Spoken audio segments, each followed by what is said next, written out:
Earlier, we traveled to the College of William and Mary in Williamsburg, Virginia, where former Secretary of Defense Robert Gates is now Chancellor, and we asked him about the problems at the VA.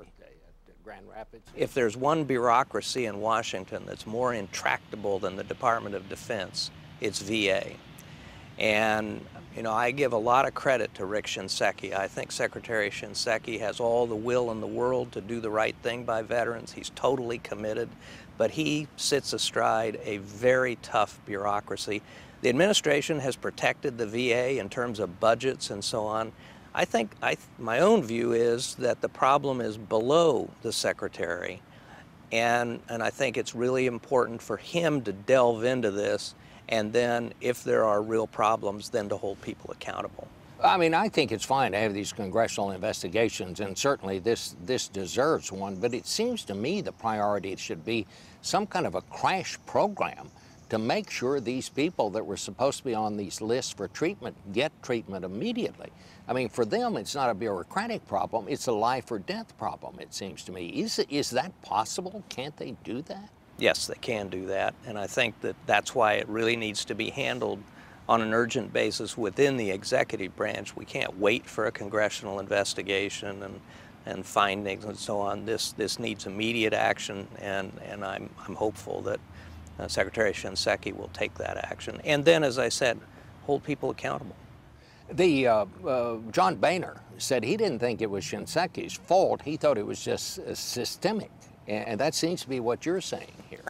I worked very closely with Secretary Shinseki, and I know that he and I would agree to a lot of things.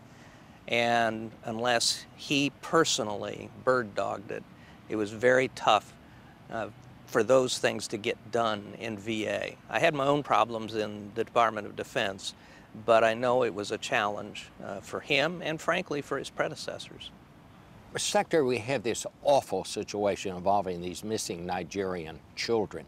Is there anything the United States can do here? I think there is, Bob. I think that we have intelligence assets, that particularly technical intelligence assets that may prove useful. I think if we had special forces advisors that could perhaps help the Nigerian military and police. I don't think we ought to be involved militarily at all, but I think we do have assets that could be brought to bear if the Nigerian government was willing to ask for our help.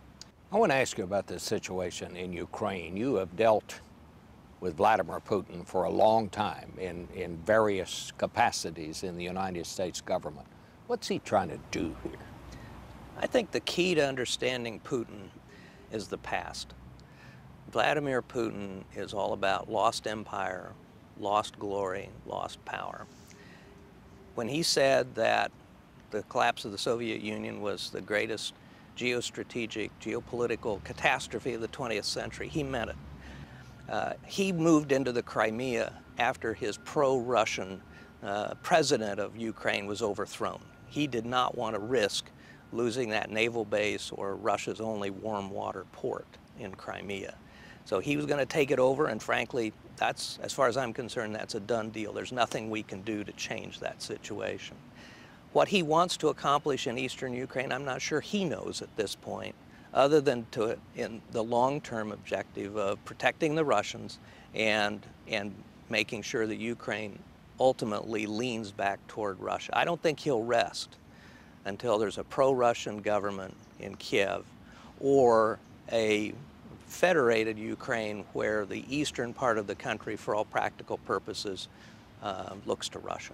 Do you think in the end that's what we're going to wind up with? Because it seems like we don't have many cards in our hand that we can play. Well, the president's our president is in a tough spot. We really have very few tactical options. There is no real military option. And in the short term, there's not a lot we can do. My view is if Putin is playing a long game, that's what we need to do. And we need to figure out how we can push back on the periphery of Russia in terms of making sure those states have the independence to choose with whom they want to ally or have economic relations. I'm very worried about the Baltic states. I'm not worried about Putin sending troops in, but Russia has essentially an economic stranglehold on those countries. And so my worry is that he will begin to exercise that influence. And I think one of the contingency things we in the West need to be thinking about is what kind of an economic safety net can we create for the Baltic states so so they have a choice other than knuckling under to Russia. We see a longer than usual military parade in Moscow today, showing off all the weapons. Putin shows up in the Crimea. What do you make of that? I think this is again about asserting Russia's place on the international stage, basically saying Russia is back, and particularly under his leadership, that they are a force to be reckoned with. I think we have underestimated for a long time the magnitude of the humiliation that Russians felt with the collapse of the Soviet Union, because it also involved the collapse of the Russian Empire. And the way the West tried to teach them how to conduct their economy and their affairs, and they bitterly resented it. So I think what we're seeing is Putin reasserting Russia's place as a superpower and a force to be reckoned with around the world. I take it you do not see, though, Russia as posing the greatest national security threat to this country at this point. I think the greatest national security threat to this country at this point is the 2 square miles that encompasses the Capitol building and the White House. He'll explain to us what he means by that, and he'll have a lot more to say in our next half hour. And welcome back to Face the Nation, and as promised, more now of our interview with former Defense Secretary Robert Gates, and we'll pick it up right where we left off when we asked him if he considered Russia a serious threat to our national security. I think the greatest national security threat to this country at this point is the 2 square miles that encompasses the Capitol building and the White House. How do you mean that? If we can't get some of our problems solved here at home, if we can't get our finances in a more ordered fashion, if we can't begin to tackle some of the internal issues that we have, if we can't get some compromises on the Hill that move the country forward, then I think these foreign threats recede significantly into as far as being a risk to the well-being and the future of this country. Do you think these things, this sort of gridlock that Washington finds itself in now, do you think this is seen in other countries as, does it hurt our credibility abroad? Oh, absolutely. I think that other countries are watching us very carefully. Our allies are watching to wonder whether we will be there for them if they are challenged, internally or externally.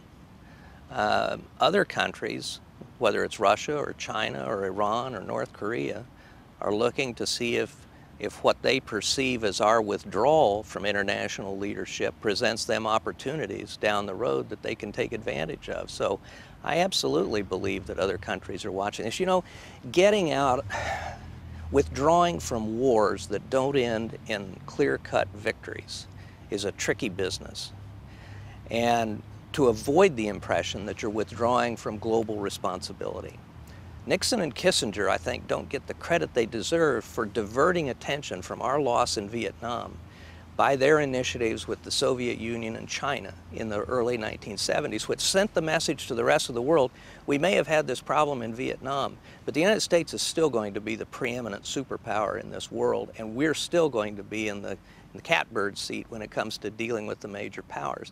Unfortunately, there aren't opportunities like that right now. And the only message people hear is that we're coming home and we're going to do nation building at home, the more they wonder whether we will be there for them if we're needed. Your book, Duty, was a fascinating look from the inside. But I want to ask you, were you surprised at some of the responses to your book? Because I think a lot of people, and I will say myself, I was actually surprised that you said some of the things that you said while the president was still in office. You were pretty hard on him. Were you surprised at the response you got from some quarters? I was surprised that a particular journalist cherry-picked quotes out of the book to make it appear to be more critical of President Obama than it actually is. And frankly, that narrative only lasted a few days, and as more journalists and more reviewers actually read the book, they realized that it, as the reviewer said, it's a pretty balanced and straightforward accounting.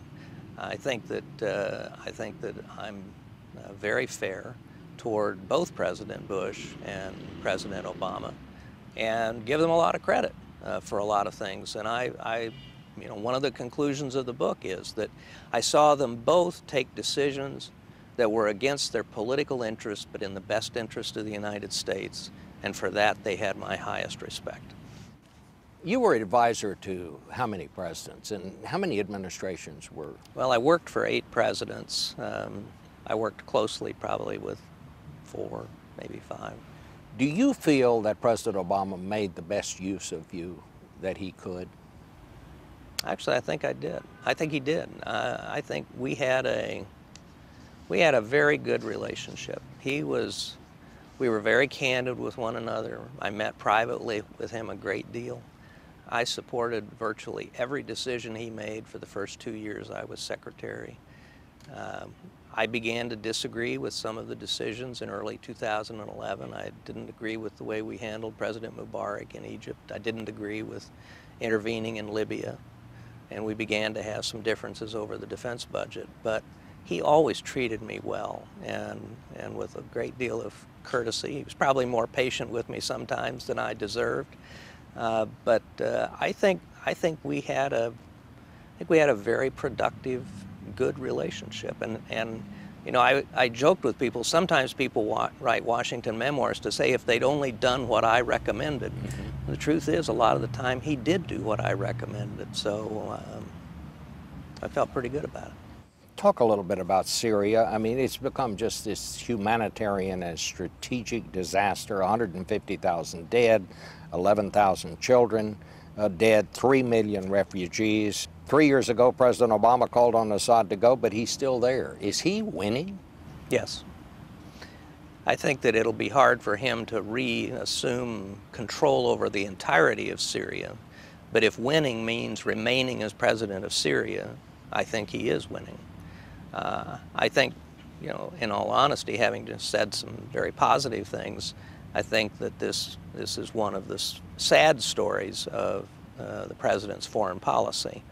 And I think last fall was a real low point where we went in the space of a week from saying Assad must go to Assad must stay in order to fulfill the agreement sponsored by Putin to get rid of the chemical weapons that Assad had used against his own people. And I think we got distracted and lost our perspective. There have been hundreds of atrocities against civilians in this civil war.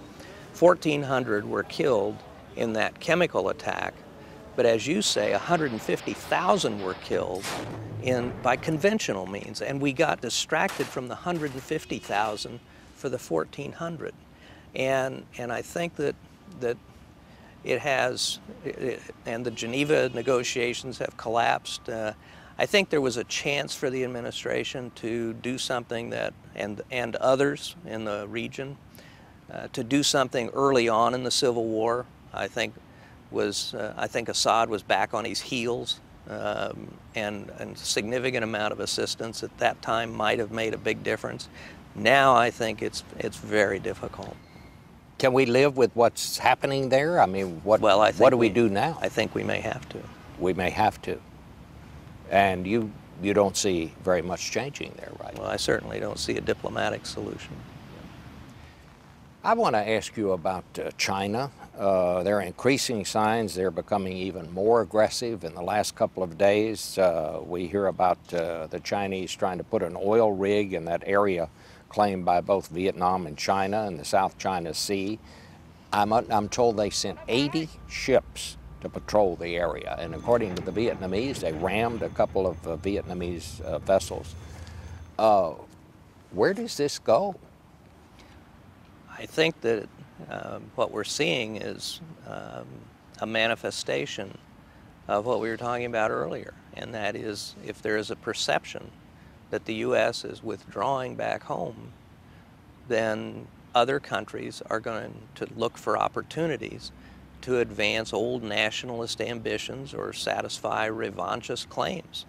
And I think this is what I was referring to when I said you may see more frequent conflicts and confrontations in the future if people don't believe the United States is willing to assert its role, if you will, as a guardian of the international order.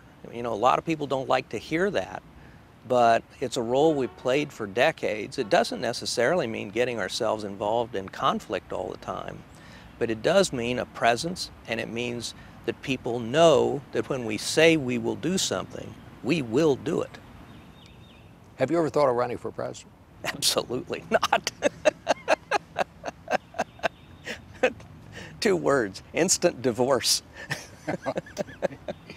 Secretary, it's always a pleasure to talk to you. Thank you, Bob. Thanks so much. And we'll be right back with our panel. Stay with us.